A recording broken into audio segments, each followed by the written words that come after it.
अज्ञानतिमिरान्धस्य ज्ञानाञ्जनशलाकया चक्षुरुन्मीलितं येन तस्मै श्रीगुरवे नमः। नारायणं नमस्कृत्य नरं चैव नरोत्तमं देवीं सरस्वतीं व्यासं ततो जयमुदीरये। ॐ श्रीकृष्णाय नमः। ॐ श्री सद्गुरुचरणकमलेभ्यो नमः।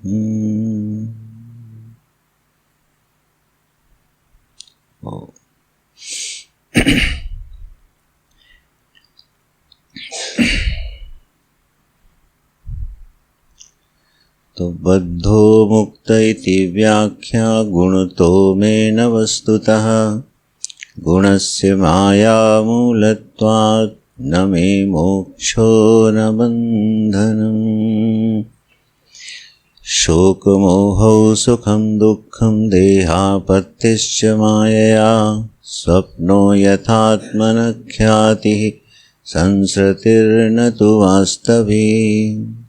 विद्या विद्ये मम तनु विद्धि उद्धव शरीरिणां मोक्षबन्धकरी आद्ये मायया मे विनिर्मिते। एकस्यैव ममांशस्य जीवस्यैव महामते बन्धोऽस्या विद्यया अनादिर्विद्यया च तथेतरः। तो उद्धव जी के प्रश्न पर भगवान ने पहले विशुद्ध पारमार्थिक सत्य का उद्घोष किया कि यह बंधन और मोक्ष हमारी बुद्धि को आश्रय लेकर स्थित होते हैं। बुद्धि ही अज्ञानी होती है और बुद्धि ही ज्ञानी होती है। बुद्धि में ही प्रमा की उत्पत्ति होती है और बुद्धि में ही प्रमा का अभाव होता है। तो बंधन और मोक्ष का आश्रय बुद्धि है, न कि अधिष्ठान आत्मा, न कि परमात्मा। जैसे कल के दृष्टांत में अगर हम लौटें तो काष्ठ का आश्रय लेके अग्नि दाहक बन जाती है और प्रकाशक बन जाती है। वस्तुतः न वो दाहक है न प्रकाशक है। अग्नि सामान्य सर्वव्यापी एक तत्व है और जब वह काष्ठ में प्रकट होती हैं तो वह उत्पन्न भी होती है और जब काष्ठ का दहन हो जाता है, उपाधि समाप्त हो जाती है, तो वो विलीन भी हो जाती है। तो ये कहा जा सकता है कि अग्नि की उत्पत्ति हुई और अग्नि शांत हो गई। ये व्यवहार होता है वाक्य से लेकिन यथार्थ में न अग्नि की उत्पत्ति हुई और न ही अग्नि का लय हुआ। वो तो एक उपाधि का आश्रय लेके प्रतीत हुई। और जिस समय है अग्नि दाहक बनी हुई है और प्रकाशक बनी हुई है, ठीक उसी समय न वो दाहक है न वो प्रकाशक है। यह जो सिद्धांत है यह जीवत भी व्यवहार काल में भी हमारी प्रमा कैसी बन सकती है, इसका भी दृष्टांत उसी में शामिल है। जो व्यवहार दशा होती है, व्यवहार काल होता है जिसमें हमको जन्म हुए की प्रतीति हो रही है, मृत्यु संभावित है जिस पर बात भी होती रहती है। व्यवहार होते समय परिणाम वृत्ति सुख और दुख का प्रभाव भी होता रहता है, उत्पन्न होता रहता है, लीन होता रहता है। लेकिन ऐसा सब कुछ होते हुए भी जो चिदात्मक वस्तु है वह अपने स्वरूप से किंचित भी विकारी नहीं होती है। माने अपने स्वरूप से किंचित भी इधर उधर नहीं होती है, भले वो किसी भी रूप में प्रतीत हो रहे हो। तो जैसा कि हम लोग प्रातःकाल विचार कर रहे थे, सत्संग का मतलब होता है प्रमा में परिवर्तन। और इसीलिए आगे भगवान कहेंगे कि मुझको प्राप्त करने का जो उपाय है वो सत्संग ही है। इसके अलावा किसी अन्य उपाय से मेरी प्राप्ति नहीं होती है। अगले अध्याय में साफ साफ बोलते हैं, न रोधयति माम योगो न सांख्यम धर्म एव च न स्वाध्याय तपस्त्यागो निष्ठापूर्तम न दक्षिणा। सारे साधनों का निषेध करके कहते हैं कि सत्संग से मेरी प्राप्ति होती है। तो सत्संग क्या करता है? हमारी प्रमा में, हमारी समझ में परिवर्तन करता चला जाता है। तो यह जो प्रमा यहाँ पर भगवान बनाना चाहते हैं वो बहुत ही विलक्षण है। पहले तो वो स्वीकार ही हो जाए पूरी तरह से कि हाँ ऐसा होता है, और फिर वह हमारा साक्षात अपरोक्ष अनुभव हो जाए। यही परमात्मा की प्राप्ति का द्वार है, नान्यः पंथा विद्यते। तो स्वप्नवत यह जो प्रपंच है, जागृत प्रपंच, इसका स्वप्न से क्या सादृश्य है, ये हम लोगों ने प्रातःकाल विचार किया था। अवस्था की दृष्टि से स्वप्न एक अवस्था है, जागृत एक अवस्था है, दोनों में मिलान नहीं होता है। अगर जागृत ही स्वप्न और स्वप्न ही जागृत होता तो दो अवस्थाओं का उल्लेख नहीं होता। तो ये ध्यान रखिएगा, जागृत स्वप्न और स्वप्न जागृत है ऐसी बात नहीं है। इन दोनों अवस्थाओं में इनकी प्रतीतियों में भेद है, घटपटवत भेद है। जैसे घट घट है, पट पट है, उसी प्रकार से जागृत जागृत है, इसके अपने लक्षण और धर्म हैं। स्वप्न की अपनी प्रक्रिया है, वह एक विशिष्ट अवस्था है। लेकिन साम्य क्या है दोनों में, वो हम लोगों ने विचार किया था कि मनोमयता जो है वह स्वप्न में और जागृत में दोनों में समान है। प्रभाव वृत्ति सुखात्मक और दुखात्मक दोनों में समान है। देह की प्राप्ति वहाँ भी है, देह की प्राप्ति यहाँ भी है। ये साम्य हैं जागृत और स्वप्न के। इस साम्य के आधार पर एक प्रमा बनती है कि यह जगत प्रातीतिक कोटि का है, वास्तविक कोटि का नहीं है। मैं फिर दोहराता हूँ, जब हमें ये समझ में आता है कि यह अनुभव या यह ज्ञान प्रातीतिक कोटि का है तो उसका प्रभाव नहीं पड़ता, फिर वो शून्य हो जाता है। व्यवहार होते हुए भी उसका प्रभाव नहीं पड़ता है, यह बोध हो जाने पर। जैसे आकाश की नीलिमा है, ठीक है, या शीप में चांदी है, तो दर्शन होने पर भी उसका कोई प्रभाव नहीं पड़ता। अगर हमको मालूम है वहाँ सीप में चांदी है या मृग मरीचिका है, वहाँ जल का दर्शन हो रहा है लेकिन जल नहीं है, यह ज्ञान होने पर जल का दर्शन होते रहने पर भी उसका कोई प्रभाव चित्त में पड़ता नहीं है। आकाश नीला नहीं है, ये एक प्रतीति है। ये ज्ञान होने पर, नीलिमा का दर्शन होने पर भी नीलिमा का प्रभाव चित्त में नहीं पड़ता है। इसी प्रकार से जीवन में जो सुख परिणाम और दुख परिणाम प्राप्त हो रहा है, यह प्रतीति कोटि का है, वास्तविक नहीं है। यह बोध क्या करेगा? सुख में सुखित्व को और दुख में दुखित्व को बाधित कर देगा। सुख में सुख धर्मिता को निकाल देगा और दुख में दुख धर्मिता को निकाल देगा और दोनों के प्रभाव से पार कर देगा यह बोध।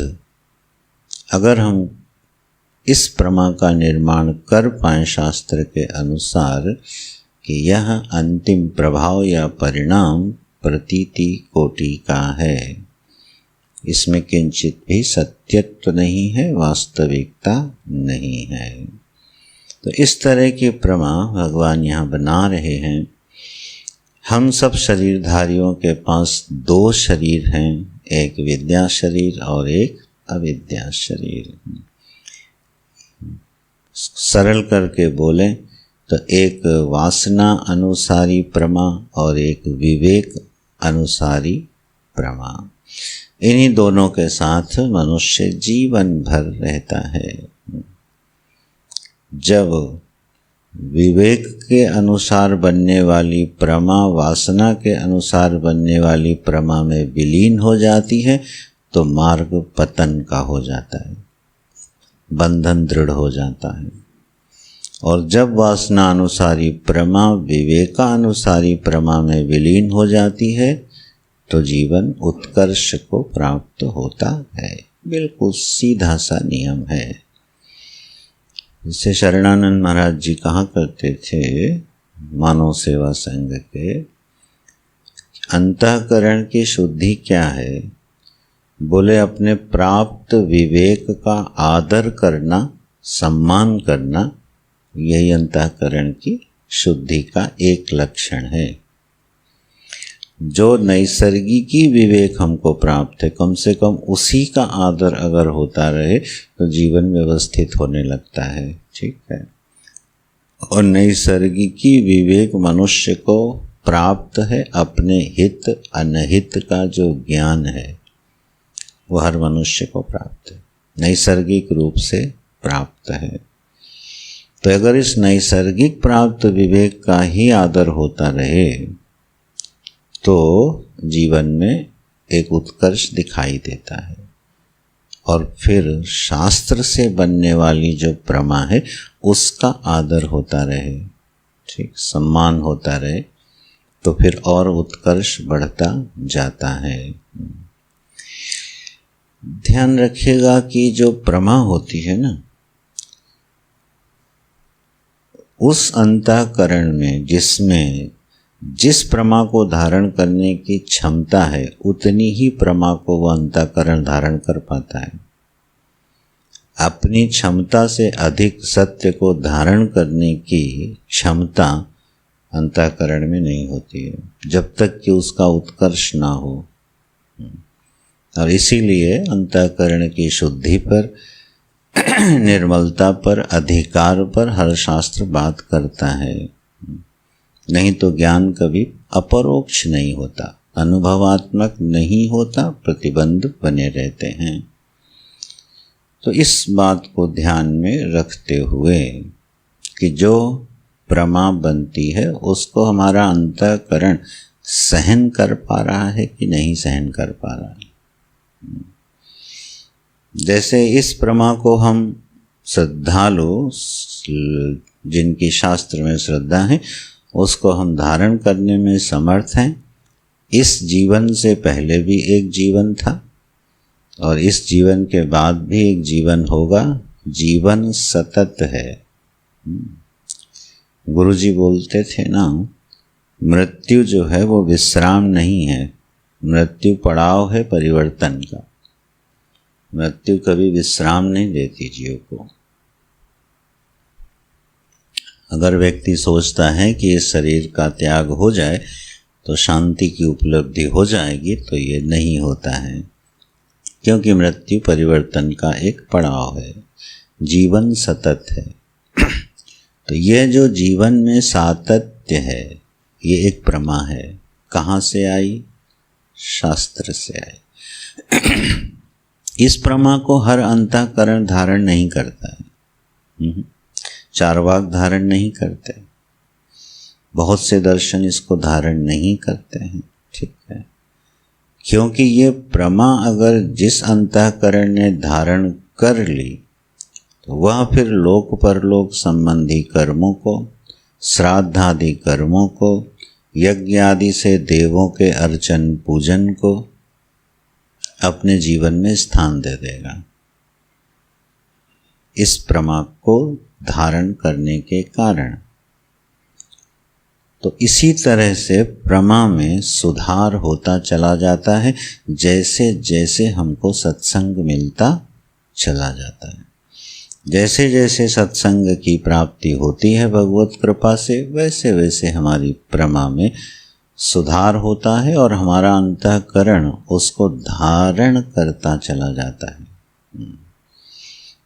और वही फिर अपरोक्ष अनुभव होता है जब प्रमा हम धारण कर लें संशय रहित हो करके।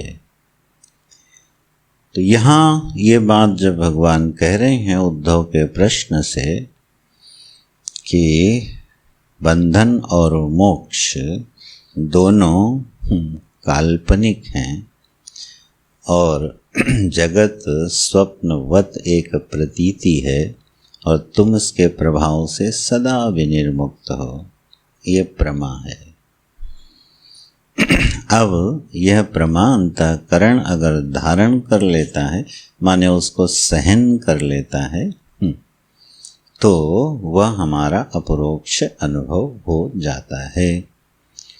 तो इस तरह से उद्धव ये दो शरीर हैं, एक अविद्या शरीर और एक विद्या शरीर। गोस्वामी जी ने भी इसको दो माया के दो रूप कहे हैं ना, एक विद्या माया और एक अविद्या माया, ठीक है। अविद्या माया जो है वो बंधनकारी है और विद्या माया कल्याणकारी है। भगवती सीता क्या है? विद्या माया है, वो हमारा कल्याण करती हैं, ठीक है। और किसके बीच में रहती हैं? ब्रह्म और जीव के बीच में रहती हैं। सुंदर वर्णन है वो, चौपाइयाँ पाठ नहीं होता तो याद नहीं है, प्रसिद्ध। हाँ, ब्रह्म जीव विच माया जैसे, जानकी जी की शोभा ऐसी है ना। सिय लखन विच सोहहि कैसे, ब्रह्म जीव विच माया जैसे। ये तो ब्रह्म और जीव के बीच में जो वो जानकी जी की माया है वो विद्या माया है। मानो लक्ष्मण रूपी जीव जब उनका अनुकरण करते हैं तो वो प्रभु के अनुगामी बने रहते हैं। और उन्हीं से गोस्वामी जी ने बुद्धि की प्रार्थना की है, प्रभु से नहीं कही है। ताके जुगपद कमल मनावो, जासु कृपा निर्मल मति पाओ। परमात्मा से बुद्धि नहीं मांग रहे हैं वो। क्यों नहीं मांग रहे हैं? क्योंकि वो दे ही नहीं पाएंगे। परमात्मा बुद्धि दे ही नहीं सकता है, क्योंकि वो बुद्धिमान नहीं है। बुद्धिमान का मतलब मतु प्रत्यय के साथ बुद्धिमान, मूर्ख है ऐसा नहीं। वो बुद्धि वाला नहीं है तो बुद्धि कहाँ से देंगे वो तो जब अपनी अनिर्वचनीय माया शक्ति को प्रेरित करते हैं ईक्षण से, तब ये सारी चीज़ें प्रकट होती हैं। तो गोस्वामी जी बुद्धि मांगते हैं विद्या माया से, जानकी जी से बुद्धि, निर्मल मति की प्रार्थना उनसे करते हैं। तो ये जो हमारे जीवन में विद्या माया का प्रभाव ज़्यादा है या अविद्या माया का प्रभाव ज़्यादा है, इस पर एक सतत अनुसंधान होते रहना चाहिए। ये प्रश्न, पहले प्रश्न का उत्तर दे करके अब भगवान दूसरे प्रश्न की ओर बढ़ते हैं। दूसरा प्रश्न देख लीजिए, 37वें श्लोक की अंतिम पंक्ति वाला। जो तीसरा प्रश्न है, क्रम से भगवान ने उसको दूसरा बनाया है उत्तर देते समय। नित्य मुक्तो नित्य बद्धा एक एव इति में भ्रमः। मेरा भ्रम है कि ये एक ही आत्मा नित्य मुक्त और नित्य बद्ध कैसे है। इसमें आप क्रम भी स्वीकार नहीं करते हो, तो एक ही काल में कोई अंधकार युक्त भी हो, प्रकाश युक्त भी हो, ज्ञानी भी हो और उसी काल में अज्ञानी भी हो, ये मुझे महान भ्रम उत्पन्न हो रहा है। उसका उत्तर भगवान देते हैं 5वें श्लोक से। अथ बद्धस्य मुक्तस्य वैलक्षण्यं वदामि ते विरुद्ध धर्मिणो तात स्थितयोरेक धर्मिणी।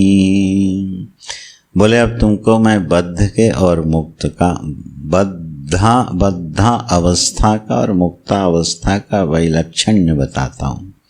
ठीक है, ये विरुद्ध धर्मी होने पर भी एक धर्मिणी में कैसे स्थित हैं, एक अधिष्ठान में ये दोनों समकाल में कैसे उपलब्ध हैं, अब इसका उत्तर भगवान दे रहे हैं।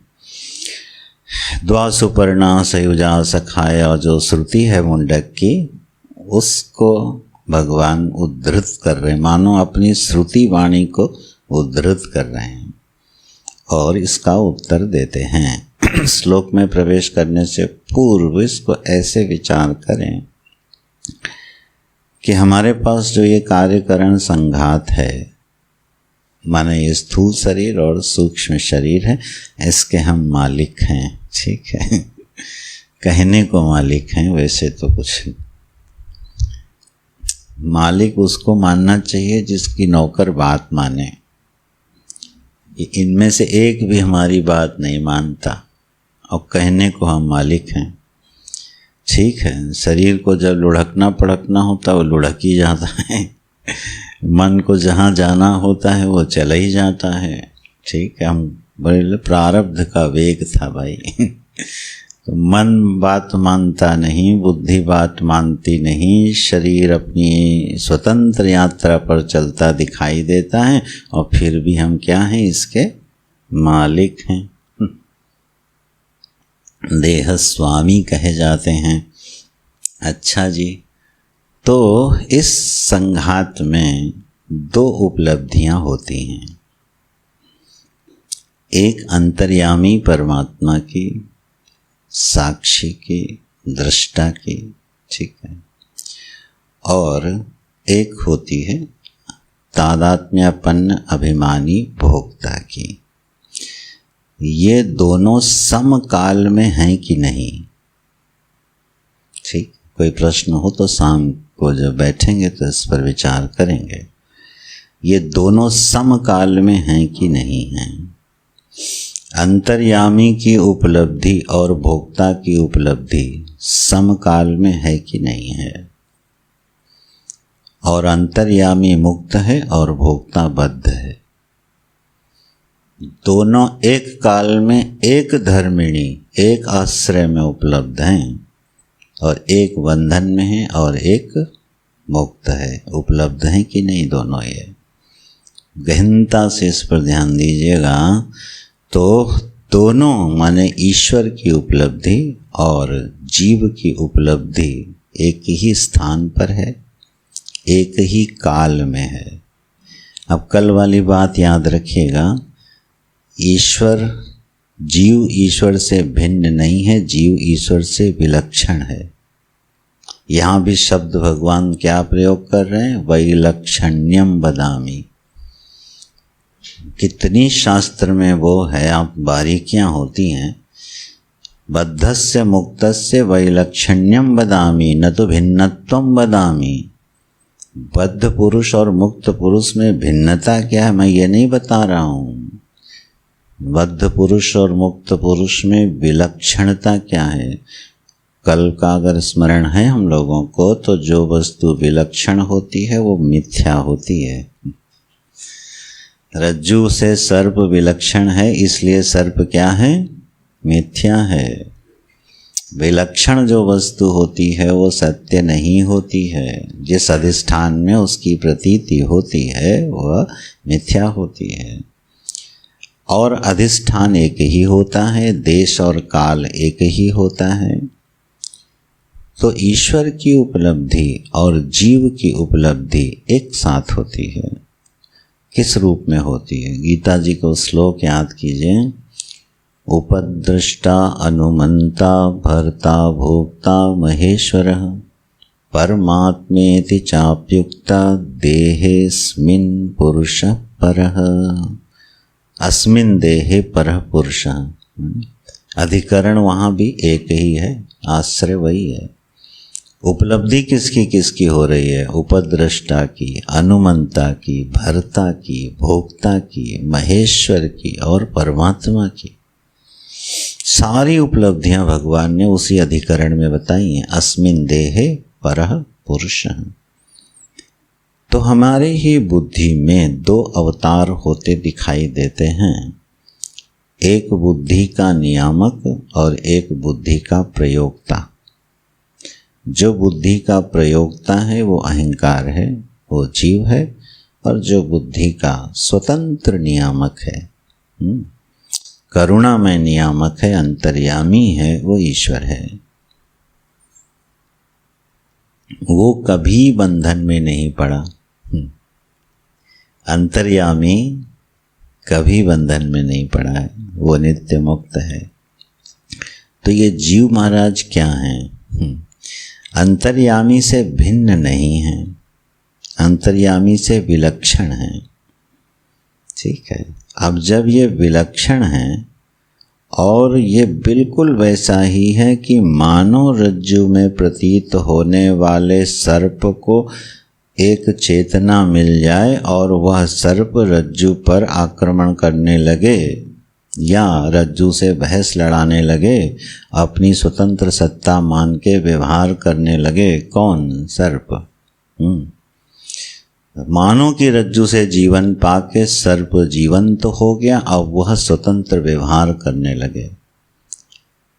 इसी प्रकार से यह चित छाया अहम परमात्मा से सत्ता पाके क्या हो जाती है?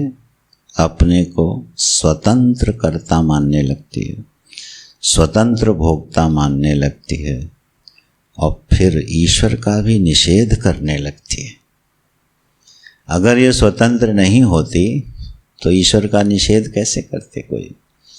ईश्वर को स्वीकार करना, ईश्वर का निषेध करना, ठीक है, अपनी स्वतंत्र सत्ता को स्वीकार करके अनेक योजनाओं के जाल में उलझना, ये सब किसका काम है? अहम का।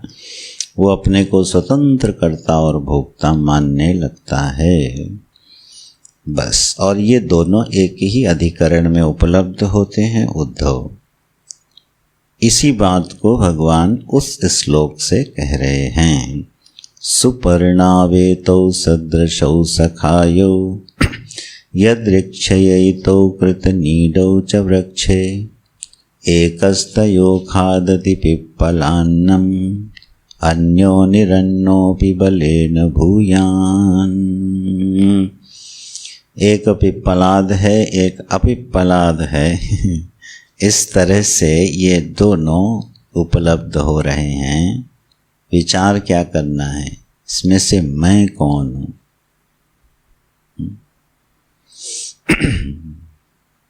मैं कौन हूँ? वह अंतर्यामी जिसकी उपस्थिति को मैं अनुभव करता हूँ और मानता भी हूँ, जानता भी हूँ कि यह अंतर्यामी उपलब्ध हो करके मुझे कुमार्ग में जाने से रोकता है। ये पुरंजन का अविज्ञात सखा है जो कभी पुरंजन का साथ छोड़ता नहीं है।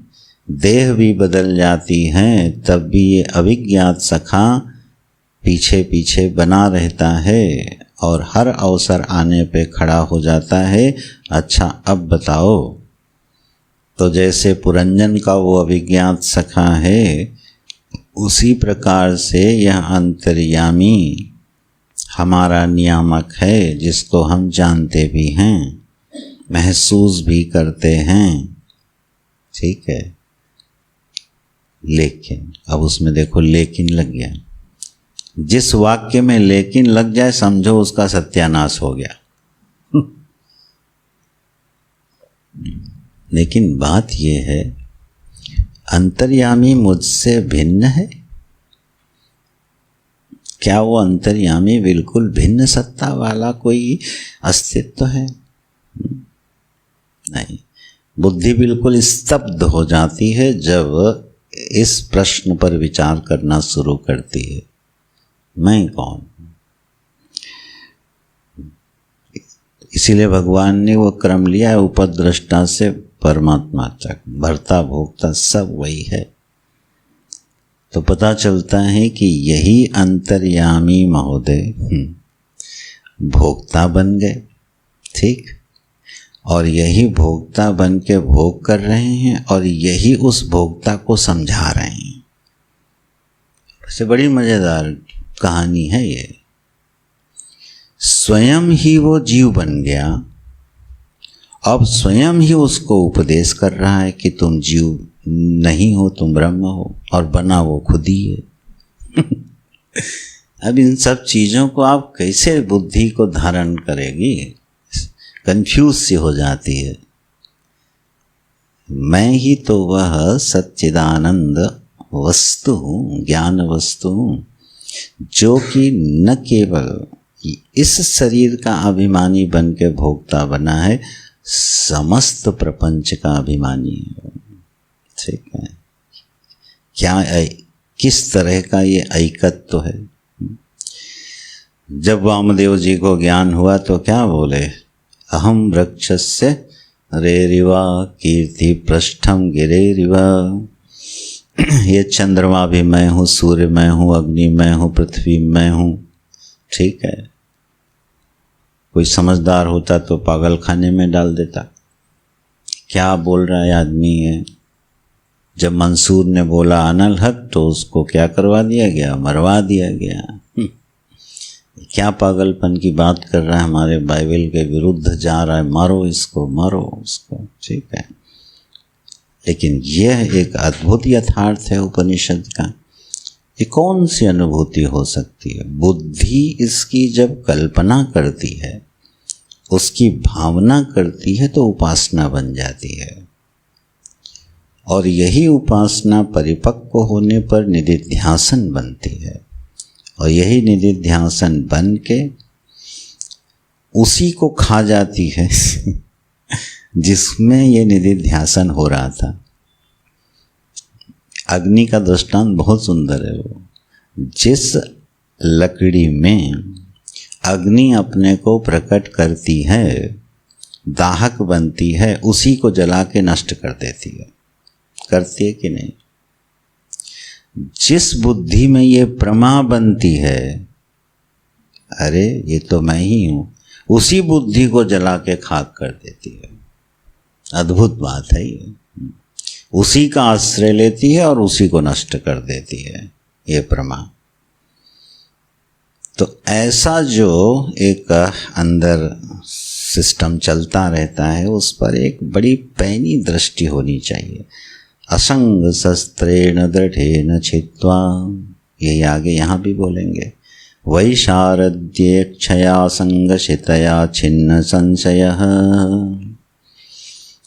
वो विशारद वैशारदी बुद्धि जो असंग शस्त्र से बिल्कुल पैनी की गई है, वह इस बुद्धि के संशय को खा जाती है, खत्म कर देती है।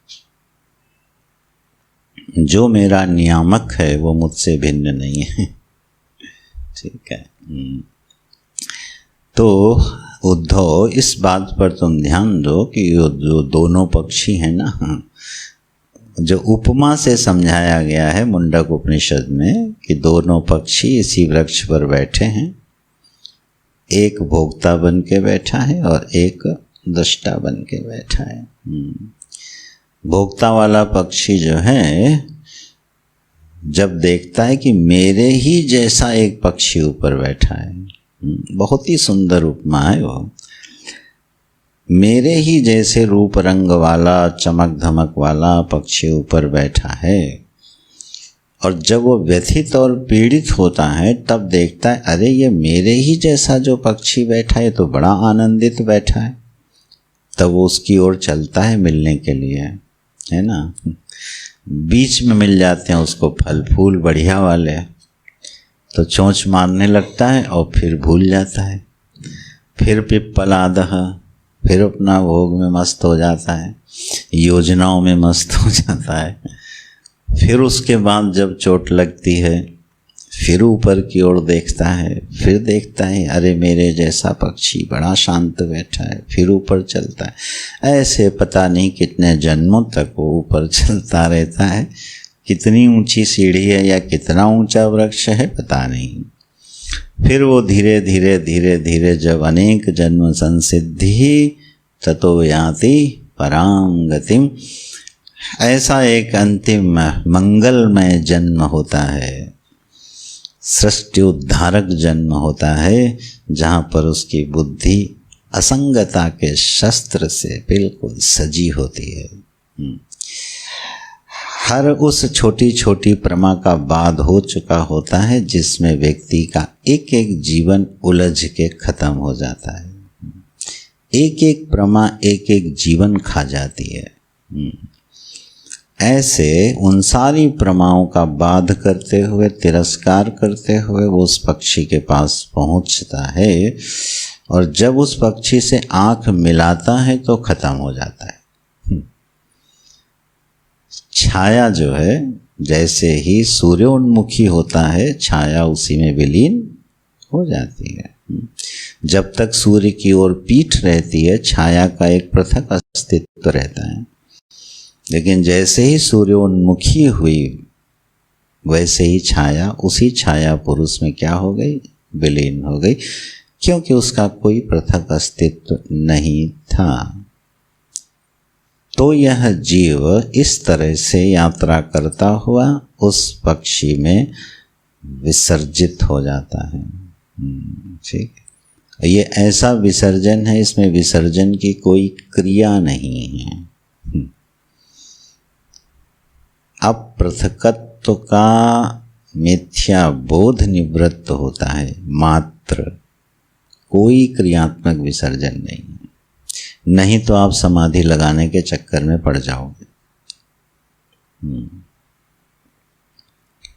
समाधि जब हम लगाना चाहते हैं तो क्या करना चाहते हैं, लीन होना चाहते हैं, है ना। अपने इस पृथक अस्तित्व को थोड़ी देर के लिए हम भूल जाना चाहते हैं।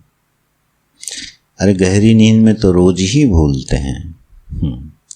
जितनी देर गहरी नींद में सोते हैं अपने पृथक अस्तित्व को तो भूल ही जाते हैं और आनंद में रहते हैं। इसीलिए तो हम समाधि में जाना चाहते हैं, माने अपने इस इंडिविजुअल एग्जिस्टेंस को विस्मृत करना चाहते हैं। मुझे ये पसंद नहीं आ रहा है तो मैं इसको लीन कर देना चाहता हूँ किसी शून्य में, किसी अधिष्ठान में, जहाँ पर मुझे अपने होने का पृथक बोध ही ना हो। ठीक है, वो क्रिया से लीनता है और इसलिए शाश्वत नहीं है। जैसे सुषुप्ति में लीन होते हैं उससे बहुत अधिक उत्कृष्ट मान लेते हैं वह अवस्था जिसमें हम समाधि में भी लीन होते हैं, आनंद प्रमा से युक्त होते हैं, लेकिन शाश्वत नहीं होती। वेदांत का विलय बिल्कुल भिन्न प्रकार का है। ज्ञान से विलय है, क्रिया से नहीं है। तो यह ज्ञानात्मक विलय है जब यह छोटा पक्षी या दूसरा विलक्षण पक्षी अपने आधार पक्षी के रूप में मिल के एक हो जाता है।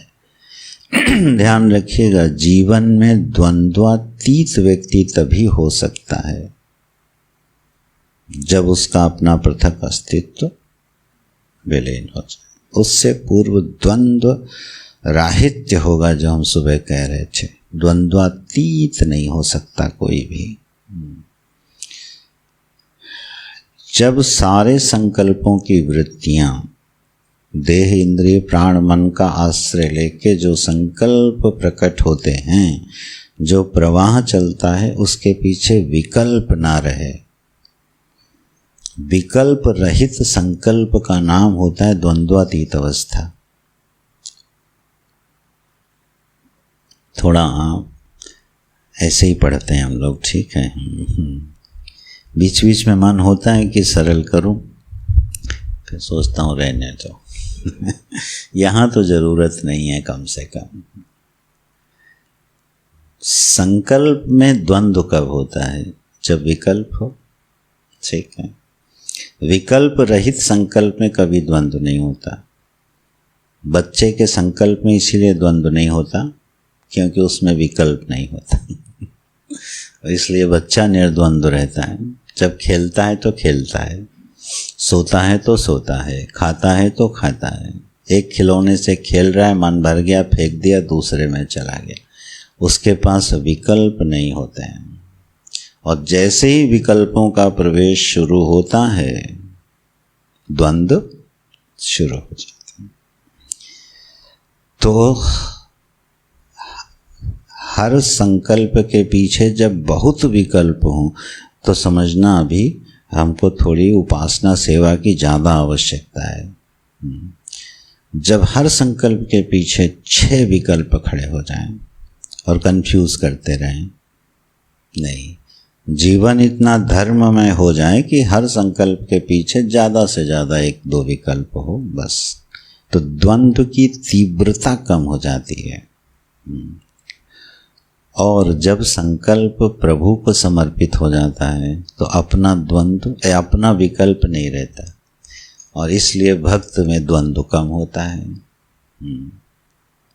ये तो प्रभु हमसे जो कराना चाहते हैं हमसे करा लेते हैं। अब देखिए, इस ब्रह्मा ने विकल्पों की तीव्रता लगभग खत्म कर दी, ठीक है। हाँ, मान लो कहीं पर गए, जाने से पहले ही मन में था कि जाएं कि न जाएं, तो एक विकल्प था द्वंद्व। चलो हमने कहा नहीं चलना चाहिए, चले गए। वहाँ जाके वो सब उल्टा पलटा हो गया। कष्ट हुआ, दुख हुआ, ठीक है। तब आप देखिएगा हमारा रिएक्शन क्या होता है। मैं पहले कह रहा था मुझे वहाँ नहीं जाना चाहिए। मेरी कोई सुनता नहीं, मैंने मना किया था वहाँ नहीं जाना चाहिए, देख लिया वहाँ गए तो क्या हुआ। ये विकल्प के ऊपर विकल्प है, और ये उलझाते चले जाएंगे। आप क्रोध में आओगे, इरिटेशन में आओगे, झगड़ा करोगे, अपने को कोसोगे। कौन सी वो दुर्घड़ी थी जब मैंने ये निश्चय किया कि मुझे वहाँ जाना चाहिए। कितने विकल्प हैं। और एक भक्त महाराज हैं, उल्टा पलटा हो गया। अच्छा, भगवान कुछ सिखाना चाहते थे इसीलिए वहाँ भेज के हमको शिक्षा दिए। लो, एक ही विकल्प है यहाँ, सारे विकल्प शांत। अरे प्रभु ने प्रेरणा दी कि जाओ और वहाँ देखो मान अपमान से कैसे ऊपर उठा जाता है, सुख दुख में कैसे सम रहा जाता है। भगवान सिखाने के लिए ये थोड़ा सा दृश्य दिखाए थे। एक ही विकल्प रहा, द्वंद्व खत्म। ज्ञानी के हृदय में ये भी विकल्प नहीं होता, वो सहज निर्द्वंद्व होता है, सहज निर्द्वंद्व होता है ना। साधो सहज समाधि भली, कबीरदास जी जो कहते हैं। तो ये सब ऑपरेशंस हैं कह लो, या प्रयोगशाला हमारी क्या है, हमारा मन ही हमारी प्रयोगशाला है। बुद्धि ही हमारे पास वो उपकरण हैं जिनसे इन पे काम किया जाता रहता है।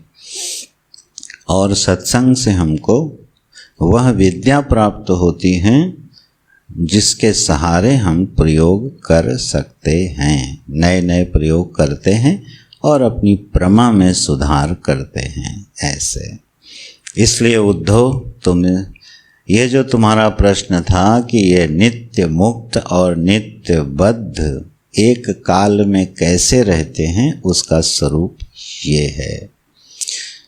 यही आत्मवस्तु जब अविद्याग्रस्त होती है तो बंधन में पड़ी दिखाई देती है। आत्मवस्तु नहीं कहना चाहिए।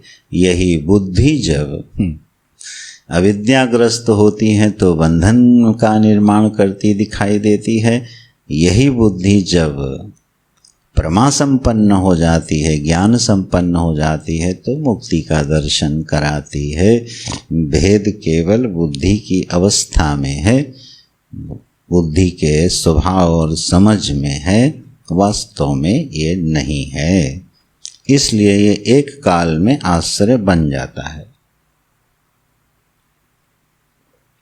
इस प्रश्न का उत्तर देते हैं।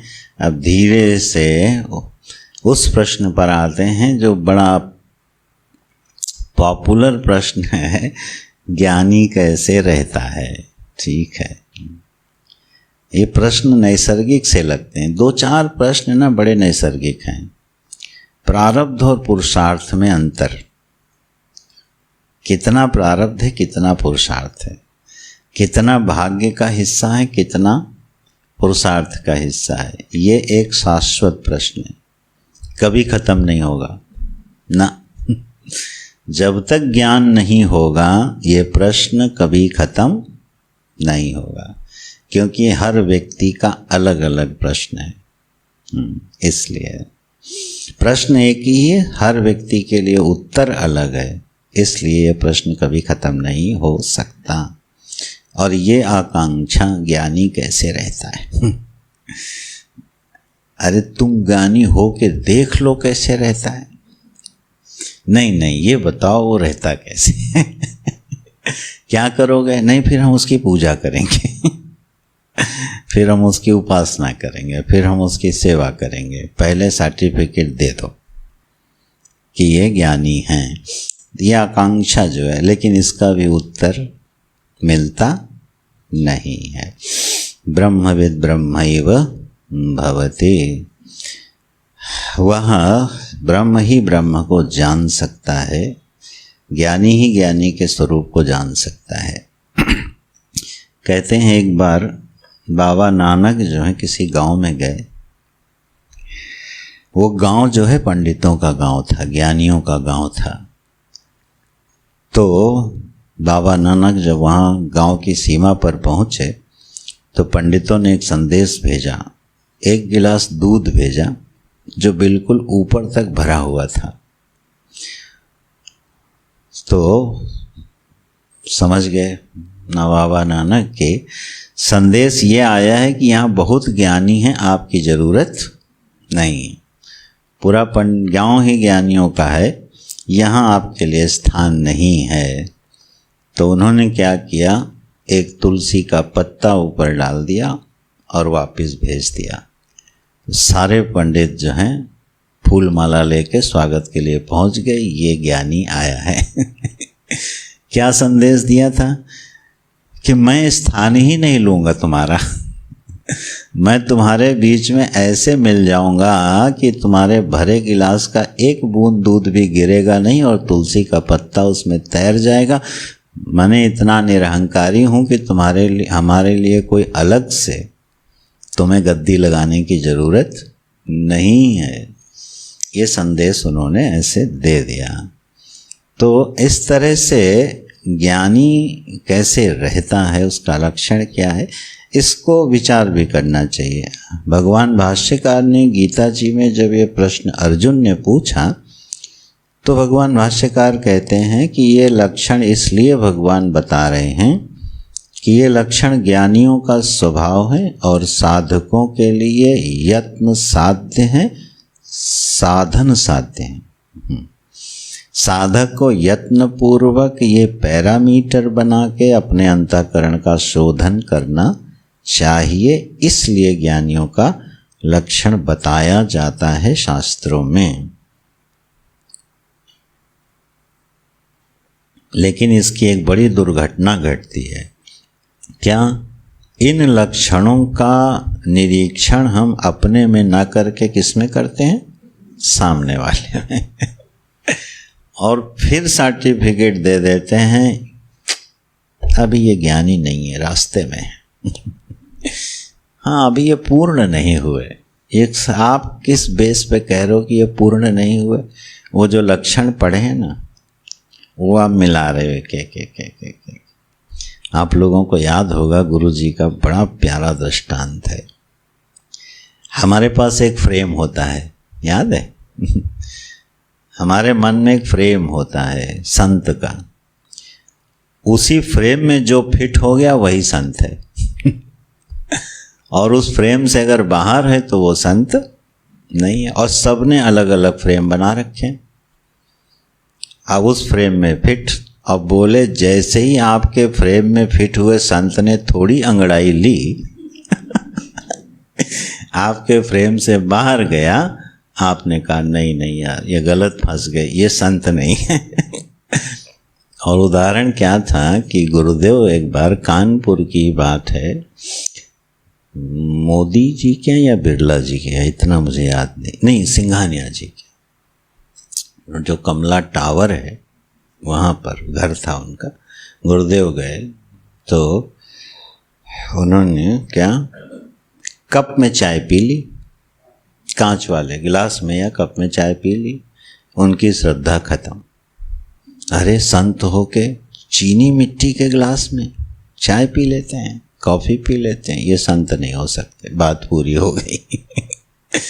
कितनी बात से एक महापुरुष से दूरी हो गई। हमने एक फ्रेम बनाया है और उस फ्रेम में हम फिट हुआ तो संत, नहीं फिट हुआ तो खत्म। ऐसे ना गुरु खोजा जाता है ना संत खोजा जाता है। कोई फ्रेम नहीं बनाना, कभी फ्रेम नहीं बनाना। गुण दोष तो जगत में नहीं देखना है, संत में क्या देखोगे? परमात्मा के गुण दोष में जो जगत गुण दोष में बनाया है, गोस्वामी जी कहते हैं इसमें नहीं गुण दोष में देखने हैं, संतों में क्या गुण दोष देखना? फिर हमारे पास अथॉरिटी क्या है? ठीक है, लक्षण बनता नहीं ज्ञानी का, उसको बनाना नहीं चाहिए।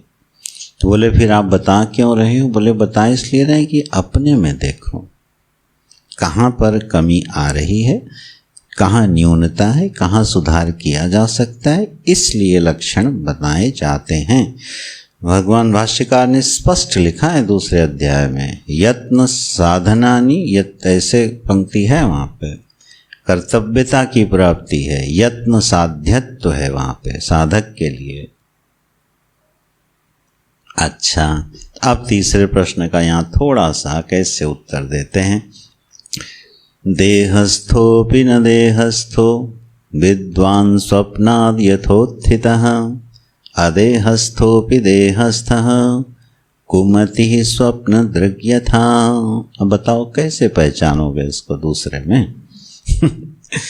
देहस्थ होके भी वो देहस्थ नहीं है, ठीक, और मूर्ख अदेहस्थ होके भी देहस्थ है, ठीक है। ये लक्षण है ज्ञानी का। क्या भैया? वो देह में स्थित है, देह में स्थित होता हुआ भी वो देह में स्थित नहीं है, और वास्तव में वह देह में स्थित नहीं होता है, लेकिन उसको देह में कोई जबरदस्ती स्थित किए हुए है। यह है कुमति। और एक है विद्वान, और दृष्टांत तो ये स्वप्नाद् यथोत्थितः, जैसे स्वप्न से कोई बाहर आ जाए तो फिर स्वप्न प्रपंच उसके लिए कुछ नहीं रह जाता। उसी तरह से जो इस देह और मन की सीमा से पार निकल जाए, वह फिर इसमें स्थित होते हुए भी स्थित नहीं होता है। अब ये लक्षण बनाया गया है, बताओ इसको दूसरे में छोड़ो, अपने में पहचानना मुश्किल है। दूसरे में तो बात की बात है, अपने में पहचानना मुश्किल है कि देह में स्थित तो है, लेकिन कमाल है कि वो देह में स्थित नहीं है। गुणा गुणेषु वर्तन्ते इति मत्वा न सज्जते। ये गुणों में वर्तन कर रहे हैं, ऐसा जानने वाला उसमें आसक्त नहीं होता है, उससे तादात्म्यापन्न नहीं होता है। ठीक है, इस पर पुनः पुनः मनन करते रहना चाहिए कि देह में हमारी स्थिति होने पर भी, पहली बात तो ये कि देह में हमारी स्थिति हो नहीं सकती है। वेदांत विचार हमेशा ऐसे करना चाहिए।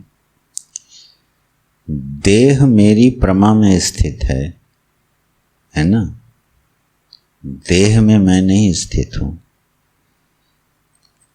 किसी देश विशेष में तो बिल्कुल हो ही नहीं सकता, नहीं तो शरीर के किस अंग में मेरी स्थिति मानी जाएगी, वो मिलता नहीं। जैनियों ने कहा आपाद तल मस्तक पर्यंत स्थित है, जैसे दूध में मक्खन रहता है ऐसे शरीर में आत्मा रहती है, लेकिन वहाँ भी देह व्यापी आत्मा हो गई।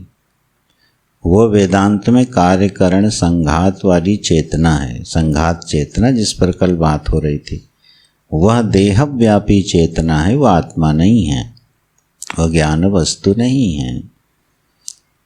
यह जो ज्ञानात्मक सत्ता है, चिदात्मक सत्ता है, इसकी स्थिति कहाँ है?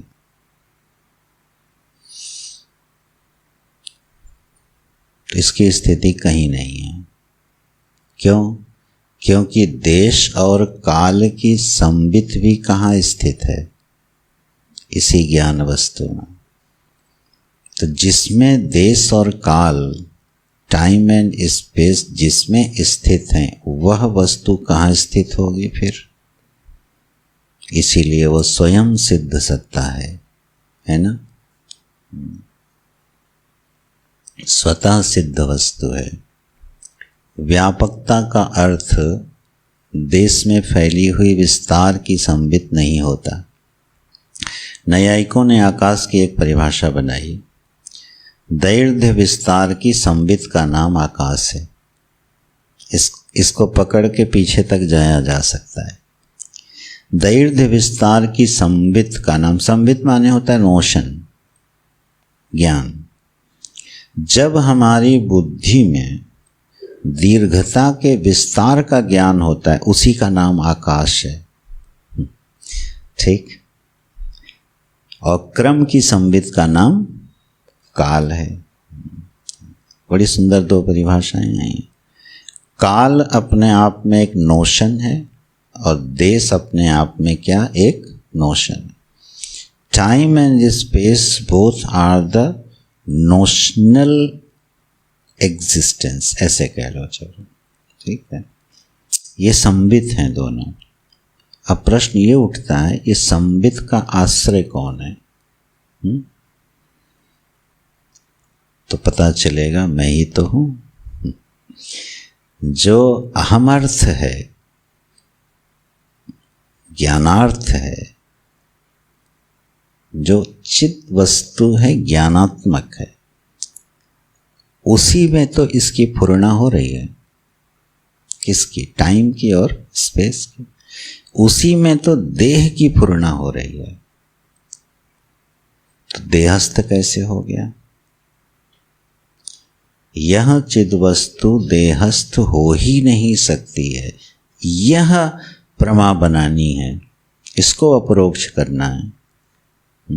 भगवान का वचन देखो श्लोक में, अदेहस्थोपि देहस्थः कुमति। जो अदेहस्थ है उसको भी देहस्थ मानना, ये गलत अंडरस्टैंडिंग है, ये कुमति है, ये प्रमा का दोष है, नोशनल एरर है, अंडरस्टैंडिंग में प्रॉब्लम है, गलती है। वाक्य भगवान क्या बोल रहे हैं? अदेहस्थोपि देहस्थ। तो हमें क्या समझना है? देह में कहाँ स्थित है ये नहीं ढूंढना है, ढूंढना ये है कि वो देह में स्थित कैसे नहीं है। हम उसको क्यों देह में स्थित मान रहे हैं जो देह में स्थित नहीं हो सकता है। उसके सूत्र में ये दो परिभाषाएं मदद करती हैं कि जहाँ टाइम और स्पेस भी स्फुरित होता हो, वो फिर कहाँ स्थित होगा? देश और काल जिसमें स्थित है वो किसी देश और काल में कैसे स्थित हो सकता है। ऐसी जो चित स्वरूप संवित है वो मेरा वास्तविक स्वरूप है, मेरा अखंड ज्ञानात्मक स्वरूप है। अहम मेरा स्वरूप नहीं है। देह के अभिमानी के रूप में निरंतर प्रकट होने वाला अहम, सुख दुख के प्रभाव से प्रभावित होने वाला अहम, उस पर नाना प्रकार के विश्लेषण करने वाला अहम, ठीक है, ये प्रातीतिक वस्तु है और ये मेरा स्वरूप नहीं है। इस प्रमा से, इस प्रमा के बल से क्या होगा, अहम बाधित होगा।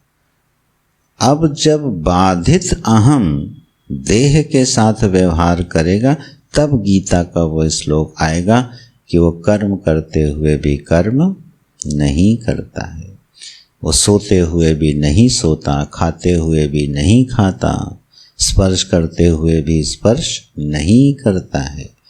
यह वाक्य के मर्म तब वह बुद्धि धारण करने में समर्थ होगी जब हम इस तरह से कोई चिंतन करें।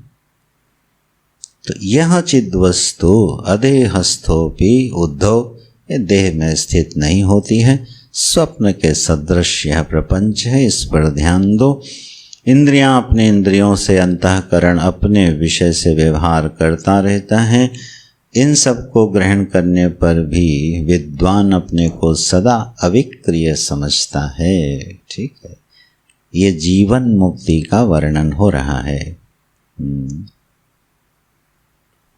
इस शरीर में रहते हुए भी जीवन मुक्ति शब्द हटा लीजिए, द्वंद्वातीत अनुभव के साथ रहना हर क्रिया में, यह एक अद्भुत परिणाम इस प्रमा के साथ घटता है। फिर है ना, हम लोगों को क्या करना चाहिए, दो स्तरों पर विभाग करना चाहिए।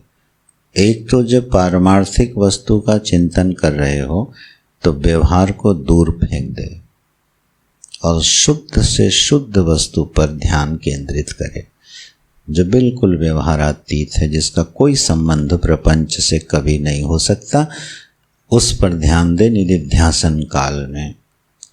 और व्यवहार काल में ये ध्यान दे कि हूँ तो अदेहस्थ, फिर देहस्थ जैसा कैसे लग रहा है, हूँ तो सुख दुख के प्रभाव से रहित, ये सुखी दुखी क्यों हो रहा हूँ।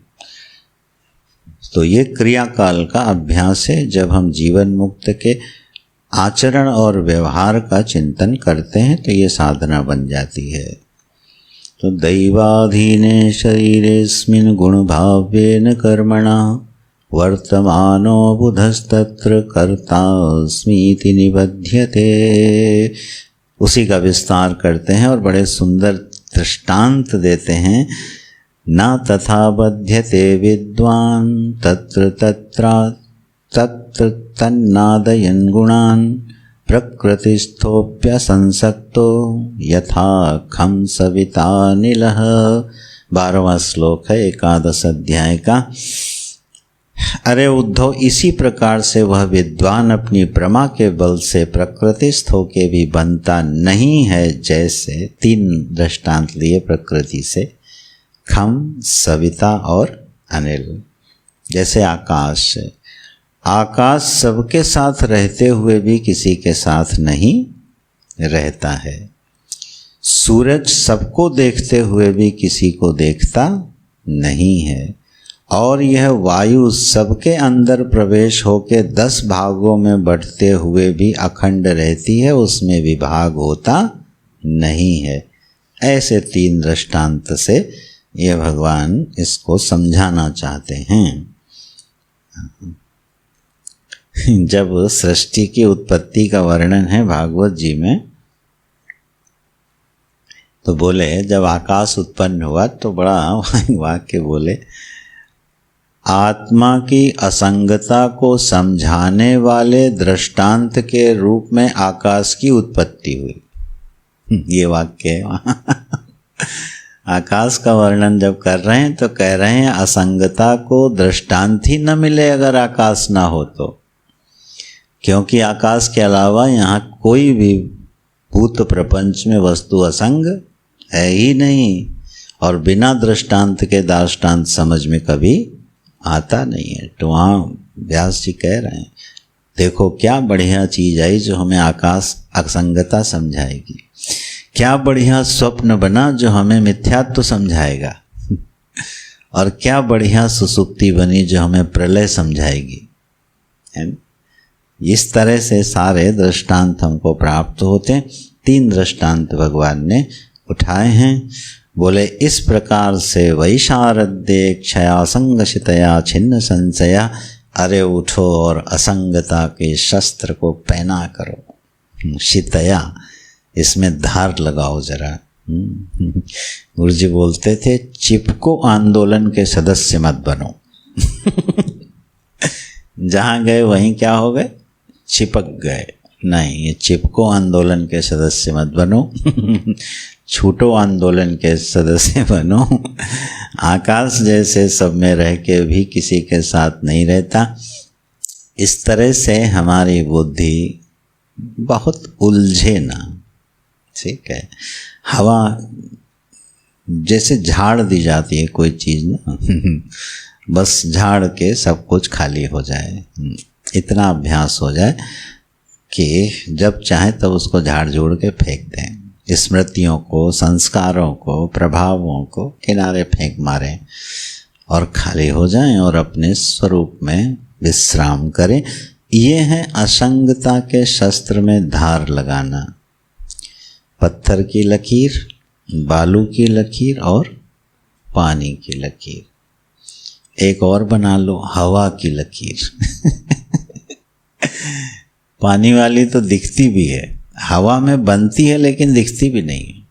बनी तो हवा में लकीर बनेगी क्योंकि वो तो वायु संचरण कर रही है। जब आघात होगा तो उसमें विभाग जरूर होगा, और विभाजक को ही रेखा कहते हैं, ठीक है।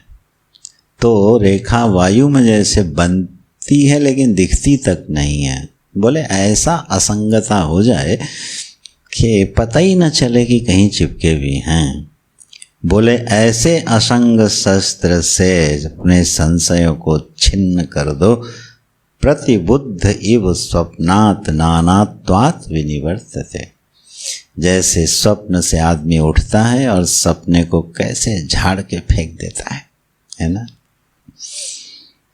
एक चीज़ याद रखना, अगर आपको स्वप्न बहुत देर तक याद रहता है तो आप, भगवान कहेंगे तुम्हारी बुद्धि तामसी है। गीता में श्लोक है ना, तामसी बुद्धि, हाँ, यया, हाँ, यया धृत्या, धृति की बात है शायद, यया धृत्या स्वप्नम, हाँ हाँ, यस, उसमें स्वप्न का भी नाम है। दुर्मेधा, वो मेधा कैसी है, दुर्मेधा है क्या, जो अपने सपने को भी याद रखती है। तो इस पे बड़ा कभी गौरव मत अनुभव करना कि अरे मैंने पिछले साल एक स्वप्न देखा था। भगवान की दृष्टि में वो दुर्मेधा है कि स्वप्न को नहीं छोड़ पा रहे हो तो जागृत को कहाँ से तिरस्कार करोगे। अगर स्वप्न ही परेशान किए बैठा है तो ठीक है। कहानी याद आ गई, चलो सुना देता हूँ। जो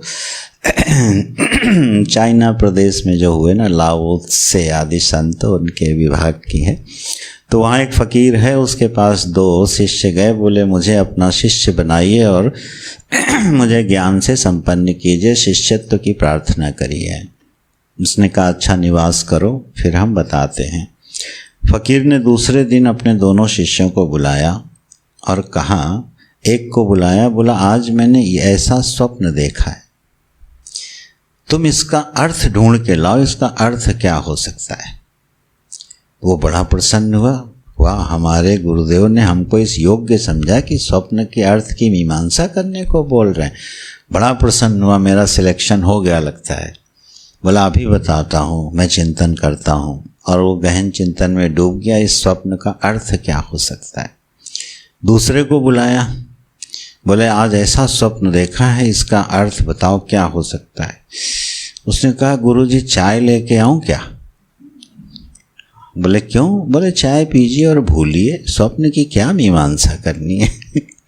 बोले ये हमारा शिष्य हो गया, तुमको मैं वेदांत पढ़ाऊंगा।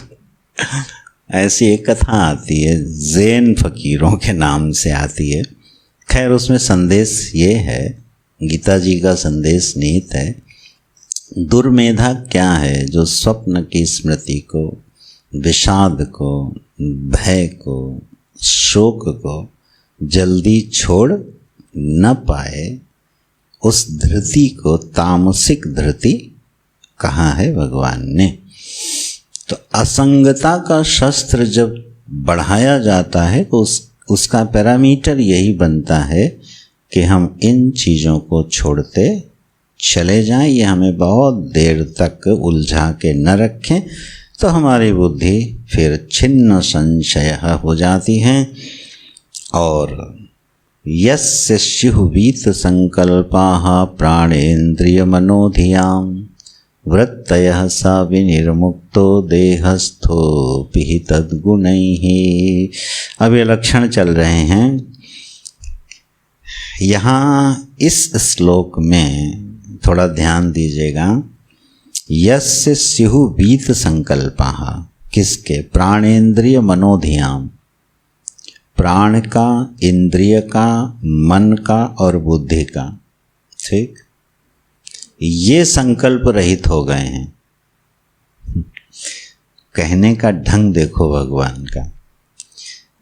संकल्प रहित कौन हो गया। बोले तुम्हारी सारी चेष्टाएं संकल्प रहित हो गई, वीत संकल्पा, सहज हो गई, विकल्प से रहित हो गई। अब वो चाहे प्राणन क्रिया हो, चाहे इंद्रियों की क्रिया हो, मन की हो या बुद्धि की हो, चारों कोष आ गए कि नहीं आ गए। मनोमय कोष, विज्ञानमय कोष, प्राणमय कोष और विज्ञान में हो गया। तीन का ही वर्णन है, अन्नमय तो है नहीं इसमें, और आनंदमय भी नहीं है। तो इंद्रिय तो मनोमय विज्ञानमय के साथ जुड़ जाती है, ठीक है। बुद्धि के साथ जब इंद्रियां जुड़ी तो ज्ञान में, मन के साथ इंद्रियां जुड़ी तो मनोमय। तो इसलिए इंद्रिय को ले लिया। तीन कोषों का भगवान ने वर्णन किया, दो को छोड़ दिया है। अन्नमय कोष को संकल्प से प्रेरित होने की आवश्यकता नहीं है, और आनंदमय कोष को भी संकल्प से प्रेरित होने की आवश्यकता नहीं है। ये कोशत्रय करण स्थानीय हैं, ठीक, और वो दोनों कोष फल स्थानीय हैं। अन्नमय कोष फल है, भोगायतन है, ठीक, और ये तीनों कोष भोग साधन है, सूक्ष्म शरीर, ये करण है, ठीक, और आनंदमय कोष पुनः फल है, ठीक। चलिए एक प्रश्न छोड़ देता हूँ, शाम को बैठेंगे। सुषुप्त, जागृत अवस्था, स्वप्न अवस्था और सुषुप्ति, ये तीन हमारी अवस्थाएं हैं। क्या ये तीनों कर्मों का फल हैं। ठीक है, सुषुप्ति जो है क्या हमारे कर्म का फल है। ठीक है, इस पर थोड़ी सी चर्चा होगी। सुषुप्ति का कर्म के साथ क्या संबंध है। अस्तु, यहाँ ध्यान दीजिए कि भगवान तीन कोषों के का नाम लिए हैं, ये कर्ण कोटि के हैं। संकल्प से प्रेरित कौन होता है, कर्ण। तो कर्ण है मनोमय, विज्ञानमय और प्राणमय। इन तीनों की जो क्रियाएं हैं वो क्या हो गई हैं, वीत संकल्प, और इसलिए वृत्तयः स विनिर्मुक्तो, वह इनके व्यापार से विनिर्मुक्त हो गया है। देहस्थोपि तद्गुणैः, देह में स्थित हुए जैसा होने पर भी वह इनके व्यापार और प्रभाव से विनिर्मुक्त हो गया है। अब इस पर खूब चिंतन किया जाएगा, करते रहेंगे। बिना संकल्प के कैसे क्रिया हो सकती है? चलो ये भी विषय रख लो। बिना संकल्प के कोई क्रिया हो सकती है क्या? और अगर हो सकती है तो ये श्लोक सही है, माने हम समझ पाए। और अगर कोई पूर्व पक्ष है तो विचार होना चाहिए, क्योंकि संकल्प के बिना क्रिया होती दिखाई देती नहीं है। तो अगर होती हैं तो आप सोचो, जैसे हवा बह रही है, सूरज उदित हो रहा है, नदी बह रही है, बीज डालो तो अंकुरित होकर वृक्ष बन रहा है, ठीक है ना? ये सब अपने स्वभाव से वर्तन कर रहे हैं कि संकल्प से? स्वभाव से कर रहे हैं। अंकुर जब बीज को पृथ्वी में डाला जाता है तो सोच सोच के बड़ा नहीं होता कि हमको कितना बढ़ना है, कितना घटना है। वो स्वभाव से बड़ा हो रहा है। पूरी प्रकृति स्वभाव से क्या है? चल रही है। स्वभाव वस्तु प्रवर्तते, बोला ना भगवान ने गीता में। सारी प्रकृति अपने स्वभाव से चलती है, हम लोगों को छोड़ के। ये शरीर अपने स्वभाव से, कर्ण सारे अपने स्वभाव से, जन्म अपने स्वभाव से, मृत्यु अपने स्वभाव से, ये उस विराट के अनंत प्रवाह का एक अंग मान लो, हिस्सा मान लो। इसमें कहाँ किसका संकल्प और कहाँ किसका विकल्प? क्यों न कोई करता है, न कोई भोगता है, न कोई परिच्छिन्न अहम सत्ता बची है जिसको अपने संकल्पों का भोग करना हो। ऐसा अद्भुत प्रमा से संपन्न महापुरुष देहस्थोपि न देहस्थः कुर्वन्नपि न करोति। ऐसे इस तरह से ये सुंदर उद्धव गीता भगवान की रसमयी प्रवाहित हो रही है। मानो वो उद्धव जी को कहते, तुमको मैं ज्ञानी बना के छोड़ूंगा।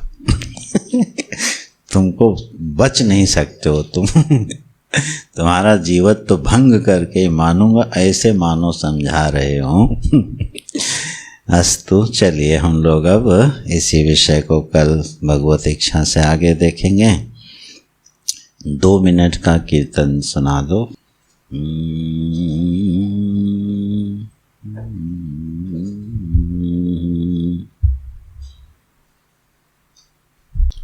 हरे मुरारे मधुकैटभारे, मुरारे मधुकैटभारे, हरे मुरारे मधुकैटभारे, हरे मुरारे मधुकैटभारे। गोविंद गोपाल मुकुंद शौरे, गोविंद गोपाल मुकुंद शौरे, गोविंद गोपाल मुकुंद शौरे, गोविंद गोपाल मुकुंद शौरे। अनंता श्रीधरा गोविंद केशवा, अनंत श्रीधरा गोविंद केशवा, अनंता श्रीधरा गोविंद केशवा, अनंत श्रीधरा गोविंद केशवा। मुकुंद माधव नारायणा, मुकुंद माधव नारायणा, मुकुंद माधव नारायणा, मुकुंद माधव नारायणा। हरे मुरारे मधुकैटभारे हरे मुरारे मधुकैटभारे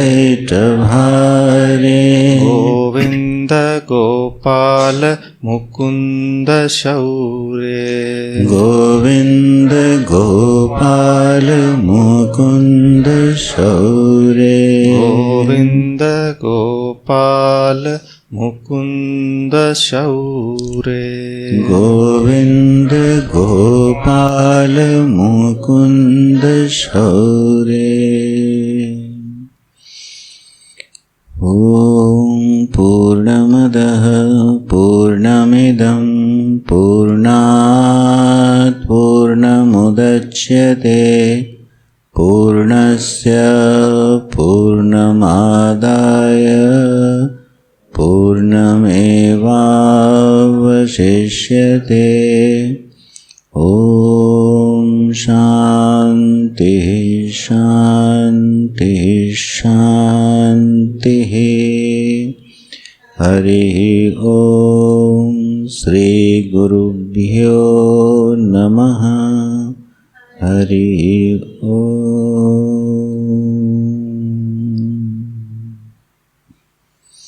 नारायण।